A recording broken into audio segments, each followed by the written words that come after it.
I would like to start by saying that I'm really excited and really happy to be presenting today on trend analysis from three consecutive Cambodia malaria surveys that have been taking place since 2004. I would like to acknowledge at this point that Sarala, who is the statistician for Malaria Consortium, has been really behind the hard work of doing this trend analysis. So just want to acknowledge that most of the work I'm presenting here has been done through our statistician. In terms of just a little bit of a background of what were the main objectives of the Cambodia malaria surveys, which were really large-scale national surveys looking at showing progress and monitoring impact of interventions, particularly coverage indicators, and also looking at progress on malaria prevalence. As I mentioned, there were three Cambodia malaria surveys conducted in 2004, 2007, and 2010. And just very recently, last year, there has been the fourth Cambodia malaria survey taking place, which the data is at the moment currently being analyzed. Here on this presentation, I will be looking into the trends for the first three surveys, particularly just focusing, because these are very large surveys, are collecting indicators for many different aspects. But for this particular presentation, I'll be looking into malaria prevalence based on blood slides or microscopy, but also on PCR results, and some indicators looking at net coverage, but also particularly in net use. I want to highlight that I will be giving just very preliminary results on malaria prevalence based on the last survey, the CMS 2013. Unfortunately, we didn't have time to present net coverage for 2013 yet, but that will be coming in the next couple of weeks. Before presenting any trend analysis, I think it's important to step a little bit and discuss what were the similarities and differences between the four surveys and the three surveys in particular, because that will be really important for us to know how exactly we could combine or interpret results. In terms of similarities, they were really following very similar designs. It was cross-sectional surveys, looking at two-stage cluster household surveys. In terms of sampling, there were two stages. Risk villages were sampled using probability proportional to size, and also the second stage, the households were sampled using simple random sampling. The timing of the surveys were comparable, so it was very important that they did take place at the right time, right after the seasonal peaks. And the tools were standardized questionnaires that were pretty much very similar questionnaires throughout the whole survey period, but also they were having slightly different modifications based on feedback and experience, and also changes in terms of interventions, but it was pretty much a standard. Some differences to point out, which I think it will be quite important to spend a bit of time here. The geographical domains, the surveys were stratified by domains, and those were slightly different throughout the three surveys. Also in terms of the zone, the risk zone, or the stratification of the risk strata were slightly different. That's important because the way on the first survey, a proxy for transmission intensity of risk was actually distance to forest. And that definition changes slightly throughout the three surveys. This slide, the next slide, is just, I'm not going through the details of the tables, but I think it's just to highlight how domains have been shifting or changing slightly through the three surveys, but also how different provinces were moving from one domain to another, which that made it a little bit challenging in terms of pulling data together in order to interpret trends. How we approach that, this slide is really trying to show the first set of bars is really showing what will be the malaria prevalence based on microscopy if we just use the overall estimates of malaria. So for example, 2004, we'll have a 2.8 prevalence overall, and it looks like it's going up, let me see, to 2.9 before going down in 2010 to 0.9 percent of prevalence. However, as I mentioned before, we had 23 provinces being included in 2004, only 13 provinces included in 2007, and 20 malaria at-risk provinces in 2010. So when the provinces, the 10 provinces not included in the 2007 were actually provinces considered low risk. So when we are actually looking into the overall malaria prevalence, just looking into those provinces that are common throughout the 3 surveys, the actual trends are really looking into 4.5% in 2004, 2.9 2007, which is the same estimate, was the survey with the less number of provinces, and 1.1 in 2010. So clear decline of malaria prevalence.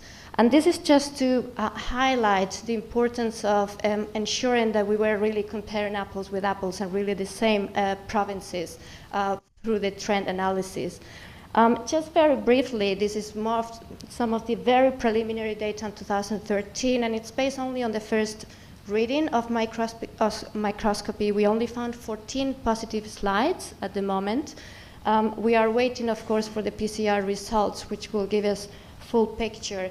But it's very, very looking really, really low at this. It's really looking very low at this point in 2013. And again, that's really only comparing the provinces that were common throughout all the surveys. So one of the approaches that we were considering as what will be the best methodological approach to really compare the surveys was really, one option was, why don't we look into trends by province? But because the surveys were not designed to really look into differences by province, it was very difficult to actually break it down by province. An alternative that we thought it was a good compromise was presenting the results by region, only including those provinces that were common throughout the 3 surveys, but allowing the opportunity between 2004 and 2010 to include low-risk provinces. And that's how I will be presenting the trend analysis from now on by region. Just a very busy table, but I'm just really looking at highlighting just the scale of the surveys, how big they were, just to give you a sense that these were really large surveys, national scale, national surveys.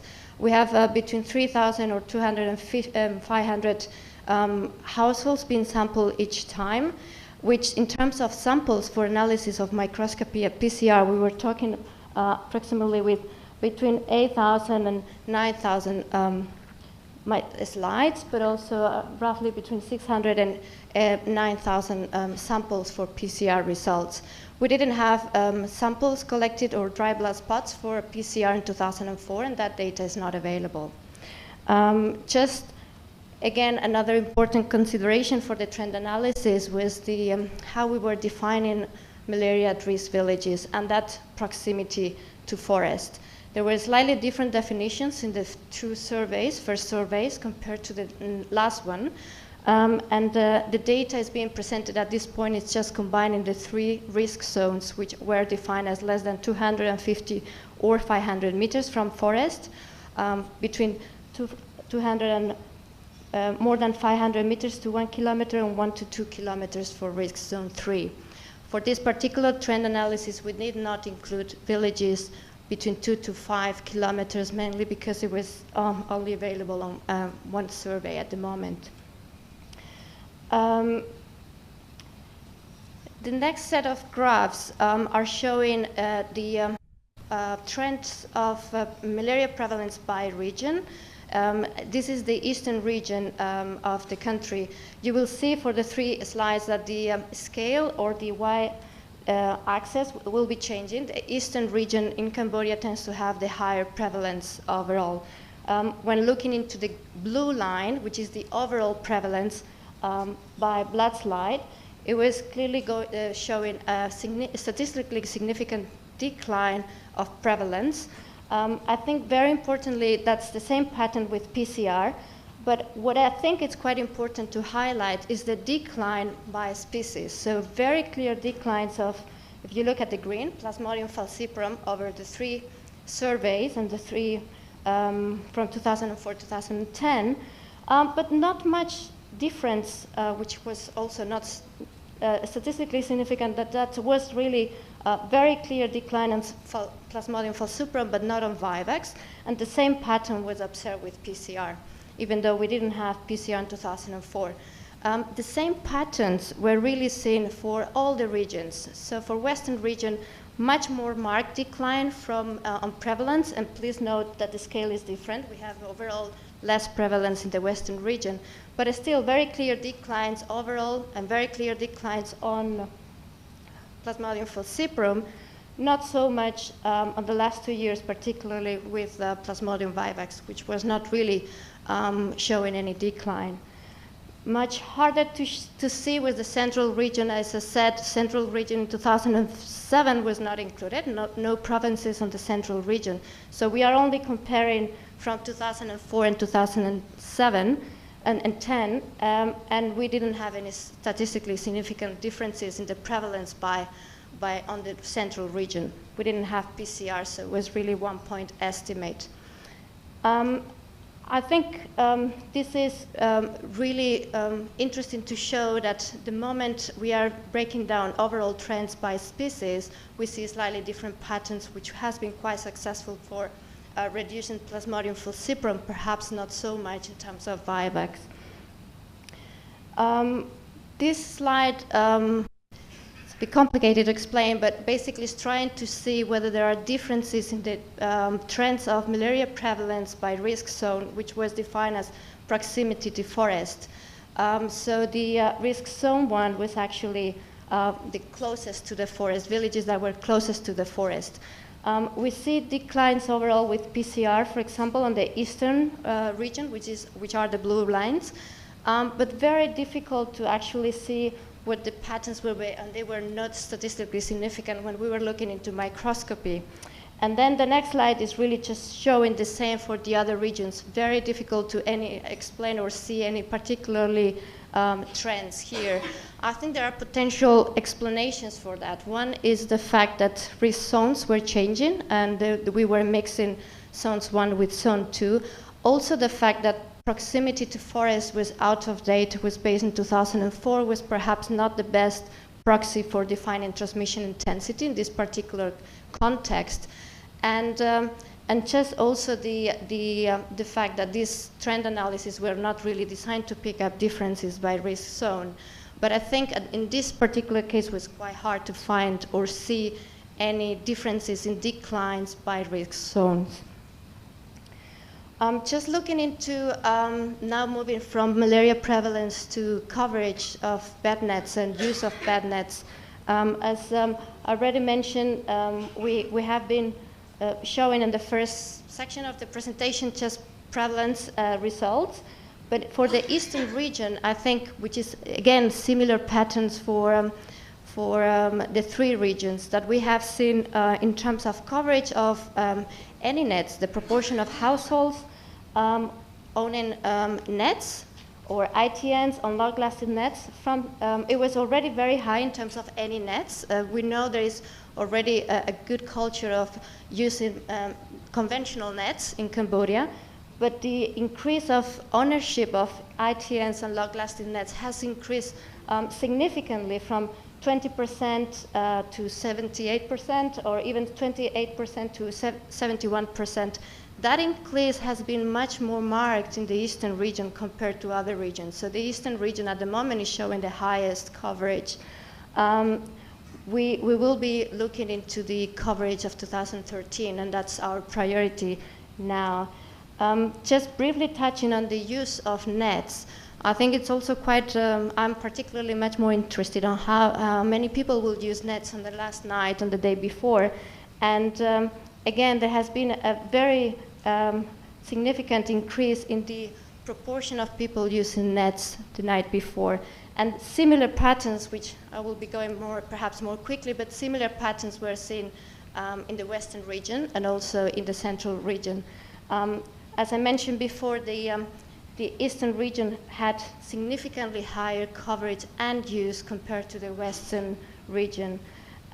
which is still relatively good. And in 2013, we are hoping to, after the mass distribution campaign that took place a year and a half ago, we are hoping to see a much higher coverage. And the same with the proportion of people sleeping under long-lasting nets. These are very similar trends with the central region. Again, we don't have data for the 2007 for this trend analysis. And just another way of showing this data, what I thought it was important to highlight is how this coverage was distributed by wealth index, by the level of socioeconomic status in the population. If we look at the 2007 by two regions, Eastern and Western region, no significant difference by wealth quintiles. So we had slightly similar coverage by each of the socioeconomic status levels. However, when we looked into the 2010, it was a slightly different picture. So basically, it's just showing overall that it's a much higher coverage as we were showing before. But by region, we find a slightly statistically significant higher uptake of long-lasting nets in the wealthier group for the Western region, compared to a statistically lower uptake or use of long-lasting nets in the richest section of the population, but that's on the eastern side. So that's something we would like to look into in more detail for the 2013 data as well. This is just another graph to show the similar data that we have shown just before on the graphs. And that's the proportion of households in each of the regions by year using either no nets, which I think it's important to highlight. There is still almost 20% or 17% of population still not using any nets, but also just looking into the trends of how the proportion of households using long-lasting nets has increased, especially almost up to 50% in the eastern region, which I think it's really showing very good progress in terms of potential protection for malaria transmission. And just briefly looking into the key findings in terms of malaria prevalence, as I mentioned, we had by region presenting trend analysis a threefold decrease, statistically significant throughout the three surveys in the western region, a much more marked decline in the western region compared to the eastern region, which was a twofold decrease. And these were both statistically significant for microscopy and PCR. Just very preliminary, as I mentioned, we had overall a 0.2% prevalence based on microscopy. That's only based on first reading. We are waiting for the second reading and the PCR results, which will probably increase, but I think it's showing a very clear downward trend for all the regions. In terms of summary of coverage, overall for the three regions, a clear increase on the coverage of eddy nets, ITNs, and long-lasting nets. The household ownership, I think, has been a really significant progress in terms of having 1 in 4 households with owning one net in 2007 compared to 3 in 4 households in 2010.